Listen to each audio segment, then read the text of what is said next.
అని దళిత కుటుంబాన్ని బెదిరించినటువంటి MLC అనంతబాబుని party నుంచైనా సస్పెండ్ చేసావా? ఎమ్మెల్సీ పదవి నుంచి బర్తరాఫ్ చేసావా? కనీసం ఆ దళిత కుటుంబానికి సహకరించావా? తెలుగుదేశం పార్టీ పోరాటాలు చేస్తే అతనికి 3 రోజులు 4 రోజుల తర్వాత ఎఫ్ఐఆర్లో నమోదు చేయడం జరిగింది. ఎస్సీసీఎల్ రాష్ట్ర అధ్యక్షుడిగా కాకినాడలో మేము పోరాటం చేస్తే తెలుగుదేశం పార్టీ మా మీద లాఠీ చార్జ్ జరిగిన తర్వాత ఇష్యూ పెద్దదవుతుందని చెప్పేసి 3వ రోజు ఎఫ్ఐఆర్లో చేర్చడం జరిగింది అనంతబాబుని. ఎన్నికలకు ముందు నెల ముందు ఇతన్ని కూర్చోబెట్టుకొని నీ డైనింగ్ టేబుల్ మీద భోజనం పెట్టి రాజకీయాలు చేస్తున్నావే, నీకు మనస్సాక్షి ఉందా? ఈరోజు నువ్వు 2 కుటుంబాల మధ్య జరిగినటువంటి సంఘటనని హత్యా రాజకీయాలుగా ఫ్యాక్షన్ మనస్తత్వంతో, రాజారెడ్డి మనవడి మనస్తత్వంతో నువ్వు హత్యా రాజకీయాలు, నీ మనస్తత్వమే కులాల మధ్య గొడవలు పెట్టడం, ప్రాంతాల మధ్య గొడవలు పెట్టడం, మతాల మధ్య గొడవలు పెట్టడం, రాజకీయం చేయడం.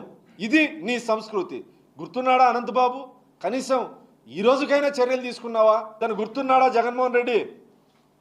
ఇతను గుర్తున్నాడా తోట చంద్రయ్య, మాచర్ల నియోజకవర్గం తోట చంద్రయ్య? ఇతను చేసిన పాపమేంది? నీ వైసీపీ గూండాలు నడి రోడ్డు మీద గొంతు మీద కత్తి పెట్టి జై జగన్ అంటే వదిలేస్తామని బెదిరిస్తే జై జగన్ అనని పాపానికి నిర్దాక్షిణ్యంగా జంతువును బలి చేసినట్టు నడి రోడ్డు మీద బలి చేశారే, చంపారే జై చంద్రబాబు అన్న పాపానికి. గుర్తులేడా? ఈ యాదవ సోదరుడు గుర్తులేడా నీకు? ఎప్పుడు పరామర్శిస్తావు ఈ కుటుంబాన్ని? రాక్షస పరిపాలన నీది, నిరంకుశత్వ పరిపాలన నీది. నువ్వు దుర్మార్గమైన పరిపాలన చేసి దాదాపు 1-2 కాదు 2866 కుటుంబాలు, ఈ రకమైన కుటుంబాలు నీ 5 సంవత్సరాల్లో బలైనటువంటి కుటుంబాలు ఉన్నాయి. ఏ రోజు పరామర్శిస్తావు ఆ కుటుంబాలని? ఏ రోజు పరామర్శిస్తావు? పోనీ ఇతనని గుర్తున్నాడా? మీ పెద్దిరెడ్డి పాపాల పెద్దిరెడ్డికి బలైపోయినటువంటి ఓం ప్రతాప్ సోషల్ మీడియా వేదికగా మద్యం ధరల్ని ప్రశ్నించిన పాపానికి ఉదయం లేసేసరికి శవమైదేలాడు. ఈ రోజుకి మిస్టరీ దళిత యువకుడి యొక్క మరణం.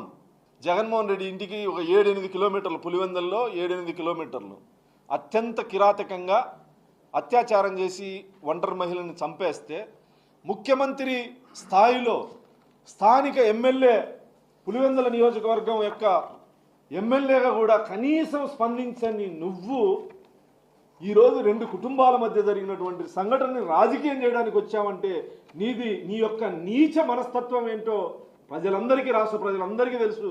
నీ ప్రభుత్వాన్ని సోషల్ మీడియా వేదికగా ప్రశ్నించడం. 2వ రోజు హత్య చేశారు నందం సుబ్బయ్య, బీసీ